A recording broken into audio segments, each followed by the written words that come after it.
Let me show you how to perform a backup of data on Samsung Galaxy S25 Ultra by using an USB device. In my case, I'm gonna use this USB flash drive.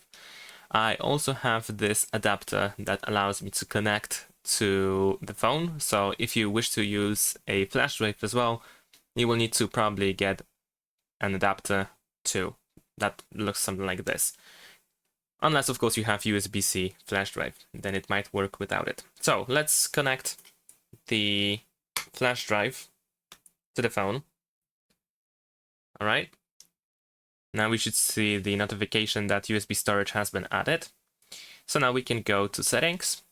Over here, we need to scroll down to accounts and backup. And now over here, we can select external storage transfer. So let's go over here. And we have two options. We can back up to the USB flash drive, or we can restore. So of course we want to back up, so I'm gonna choose USB, backup to USB. And now we are searching for data to back up, so we need to wait a couple of seconds. There we go. Now we can select what we want to transfer.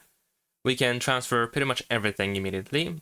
We can also see how much it we can check the size of everything and the approximate time. We can back up just calls, contacts, and messages, or we can go with a custom option where we should be able what we want to transfer.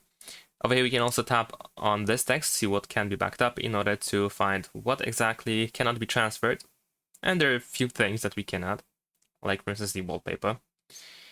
But I'm gonna choose just calls, contacts, and messages because I don't want to wait 40 minutes, almost 40 minutes to transfer everything. So in my case, I'm gonna choose this middle option, and then we have data backed up and encrypted using your Samsung account. So we can press OK. And we have the progress now, the progress almost circle. And that is pretty much it. Now we are encrypting our data, and we need to be signed into the Samsung account to decrypt and restore with this backup. So there we go, we have backup results, everything is backed up, and we can go next, all set, done. So now later on, if you connect the same flash drive to another Samsung Galaxy device, let's say, even the same one, you want to make sure that you are using the same Samsung account to be able to decrypt the backup. And you might want to go to the same spot over here to external transfer storage in order to choose restore from USB. And that is it. Thanks for watching, leave a like and subscribe to my channel, and see you in my next videos. Bye!